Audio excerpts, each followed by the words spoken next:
sentences that are supposed to, at a glance, give you an idea of what the subject matter is, put you on alert as to whether if it creates any criminal penalties, what the subject matter of the bill is. So if you see a bill that their supporting documents don't really convey to you what the subject matter is, that could be a point of order. And so we would encourage you that if the caption says the bill's about A, B, and C, and then you start reading and actually no, the bill's about A, B, C, and D, that's something that you alert someone in the Capitol to whom you trust, and we can start looking at that to find any possible point of orders that might be, because the whole purpose is to put the public on notice of what's going on, and that is kind of the overarching theme.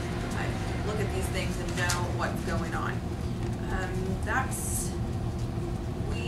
I think that's about it that I have today for rules that are applicable. I'm going to have a handout that I'll put in the back that has a one-page agenda. This is the first time I think Texas Right to Life has brought our agenda to First Amendment Tuesday. So please feel free to grab that. Like I said, we still have 3 bills that are outstanding and have not been filed yet.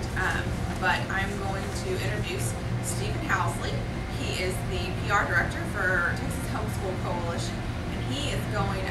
They have a committee hearing today, so he's going to come and talk about immunizations bill.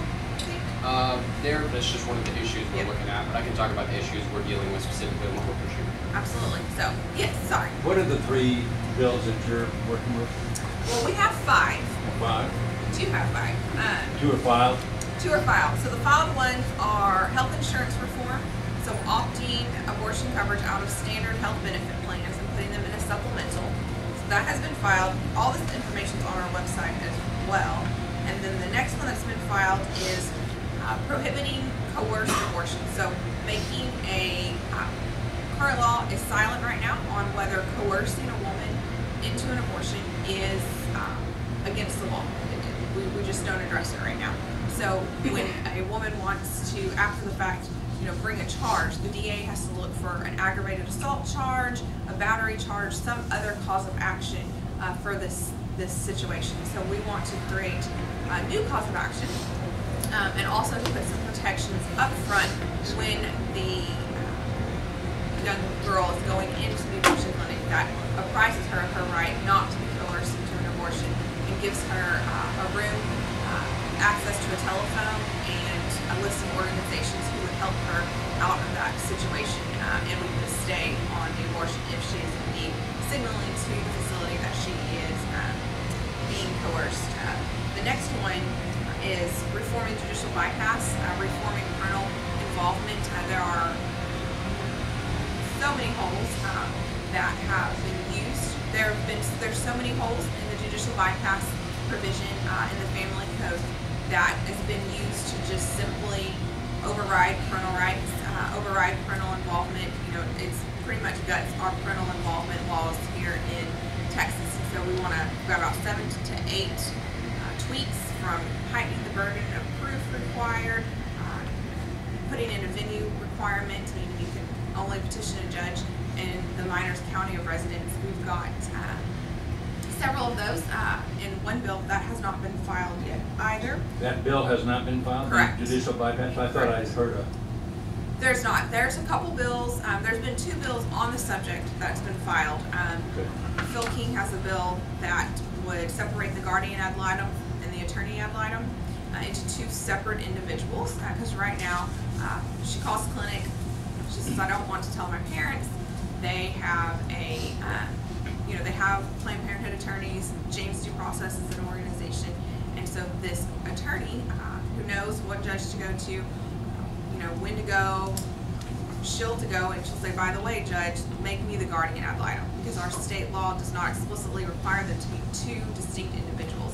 That is a measure that is contained in one of our 7 to 8 changes. So we do want to see the guardian ad litem and the attorney ad litem to be 2 separate individuals, so that there is another person in the courtroom who doesn't have a financial interest, isn't working solely for an organization that does shepherd minors through a judicial bypass, so that they can, if there truly is an abuse situation, there's another voice in the courtroom that is, advocating to not just, this circumstance, but to advocate to get the minor out of that situation.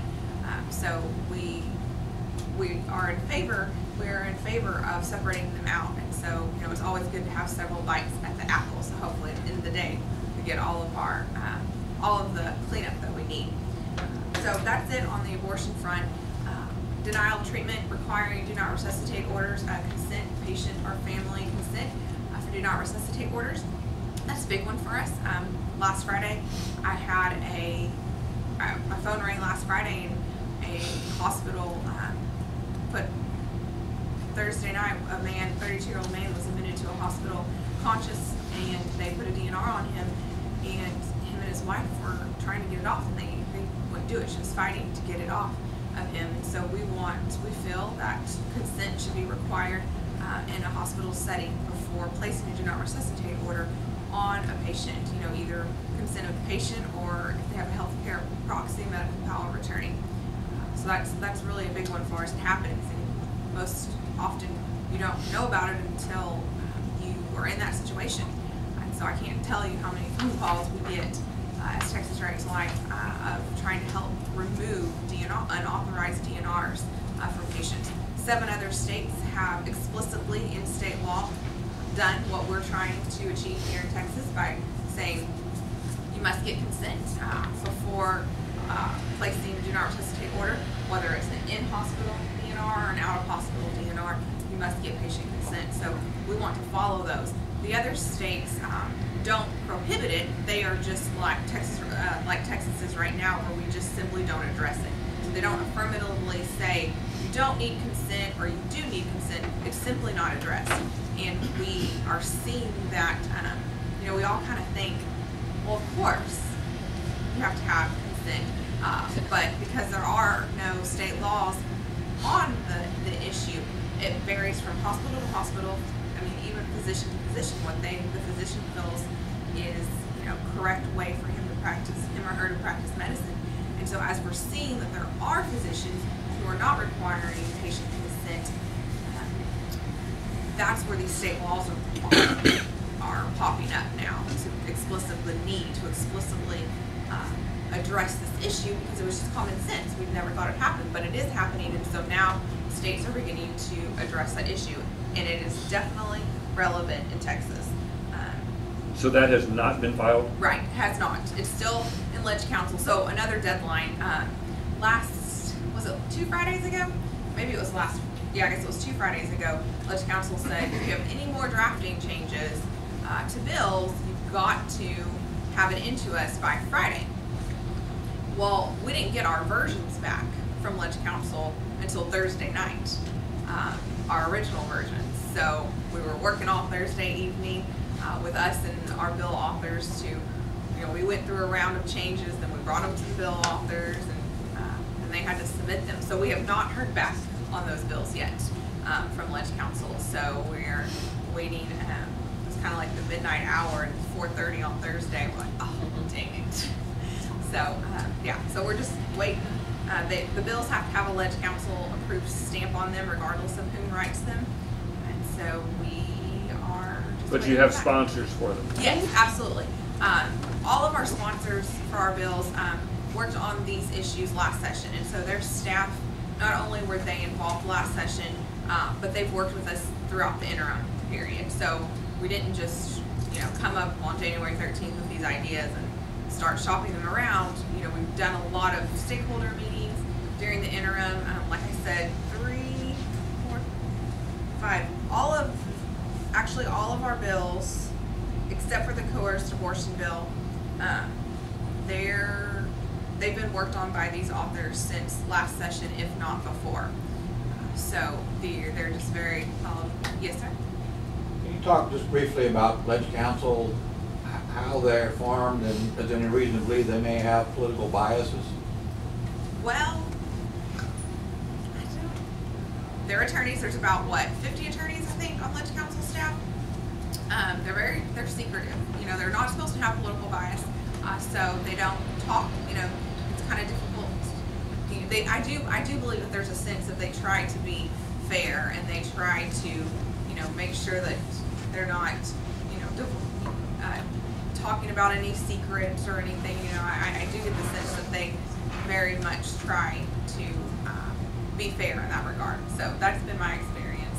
Trying to make it constitutional type of thing. That they are supposed to be making sure that bills, right, and they bring up good ideas, thoughts of, okay, well, you're addressing this issue in this section of law. This actually affects another section of law. Maybe you haven't thought about that, and we need to reconcile the two. So, our experience with Ledge Council has been okay. I would think Morgan's nodding in agreement. So, any other questions? Okay, well, like I said, I'll have these papers in the back, and y'all can pick them up on your way out.